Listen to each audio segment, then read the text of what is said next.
নমস্কার বন্ধুরা, বাংলা স্বাস্থ্য টিপ চ্যানেলে আপনাদের সবাইকে স্বাগত। আজকে বাচ্চাদের যে ঘা হয়, পুরনো ঘা এবং অনেক দিন ধরে সারতে চায় না, সে সম্বন্ধে কিছু কথা বলবো এবং ড্রেসিং করে দেখাবো যে এই ঘাগুলো কীভাবে ড্রেসিংয়ের মাধ্যমে সারিয়ে তোলা যায় ঘরে বসেই। এই ড্রেসিংয়ের জন্য লাগবে পোভিটিন আয়োডিন লোশন, কমন নামে যেটা পরিচিত সবার নামে আছে যে বেটাডাইন লোশন, বা যে কোনো পোভিটিন আয়োডিন লোশন হলেই চলবে।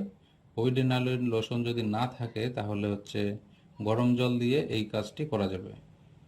জলটি ভালো করে ফুটিয়ে নিতে হবে এবং হালকা গরম অবস্থায় এর উপরে দিতে হবে।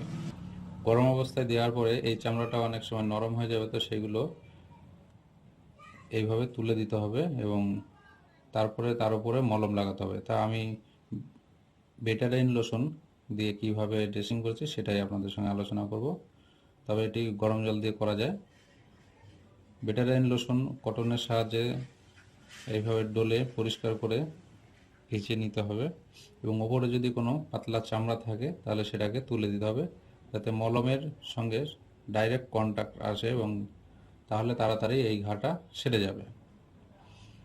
বাচ্চাদের এই ধরনের ঘা একটু একটু হয়ে থাকে গ্রামগঞ্জে, যে সমস্ত বাচ্চারা খেলাধুলা করে ধুলোবালি ময়লার মাধ্যমে, তো তাদের এই ঘাগুলো দেখা যায় এবং অযত্নের ফলে এই ঘাগুলো আরও বেড়ে ওঠে। এই ঘাটা একদিনেই এত বড় হয়নি, প্রথমে সামান্য একটু হয়তো কোনো কারণে এখানে ছিঁড়ে গেছে খেলাধুলো করতে গিয়ে, তারপরে কন্টিনিউ এখানে ময়লা বা জীবাণুর সংক্রমণ ঘটে এই জিনিসটা তৈরি হয়েছে। এইভাবে এটা যদি না সারানো হয়, এটা শরীরে যদি অনেকগুলো হয়ে যায় এবং খুব ইনফেকশন ধরে নেয়, তাহলে এর থেকে সেপটিক হয়ে যায় এবং সেপটিক হয়ে গেলে তখন জ্বর আসবে এবং সেটা খুব খারাপ কন্ডিশনে এসে যায়। যখনই বাচ্চাদের এরকম হাতে পায়ে এরকম যে ঘাগুলো দেখা যায়, দেখবেন যে পায়ে যদি হয় তাহলে পায়ের কুচকির কাছে ওখানে একটা গুড়গুড়ি টানানো হয়, আমাদের গ্রামের ভাষায় বলে, তো সেটা তৈরি হয়। আসলে ওটা একটা লিম্ফ গ্ল্যান্ড, সেটা ফুলে ওঠে।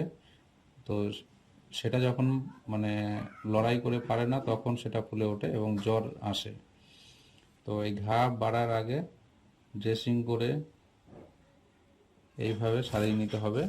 সেটা বেটাডাইন মলম দিয়ে ড্রেসিং করলে প্রথম থেকে তাহলে তাড়াতাড়ি ঠিক হয়ে যায়, আর যদি এরকম হয়ে যায় তাহলে বেটাডাইন লোশন দিয়ে প্রথমে পরিষ্কার করে তারপরে বেটাডাইন মলম বা পোভিডিন আয়োডিন প্লাস মেট্রোনিয়াজল যে মলম পাওয়া যায় সেগুলো দিয়ে ড্রেসিং করতে হবে, তবে এই ঘাগুলো তাড়াতাড়ি সেরে যায়। এবং ইনফেকশন বেশি থাকলে কিছু অ্যান্টিবায়োটিক ব্যবহার করতে হয়।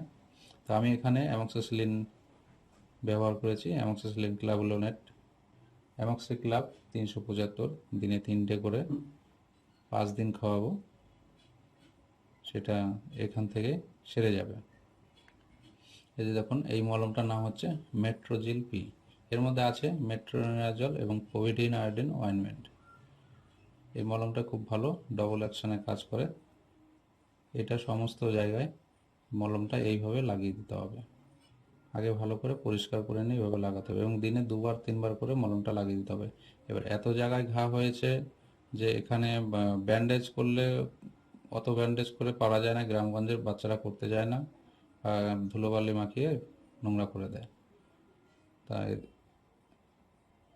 এদের এইভাবে এখানে পটি করে দিলে অবশ্যই ভালো হতো, তবে আমি এটা খোলা রেখেছি কারণ এটা গ্রামের চেম্বারে এসছে এবং বাড়ি যেতে যেতে আবার ধুলোবালি লেগে যাবে। তো বাড়িতে গিয়ে এদের ইনস্ট্রাকশন দেওয়া থাকবে বা নির্দেশ দেওয়া থাকবে যে গরম জলে ভালো করে গোটা পাটা ধুয়ে নিতে হবে, তারপরে এখানে মলম আবার লাগাতে হবে। দেখুন পায়ে কত ধুলোবালি লেগে আছে, আসলে বুঝতে পারছেন গ্রামের ছেলেপুলে এরা ধুলোবালি দিয়েই খেলা করে।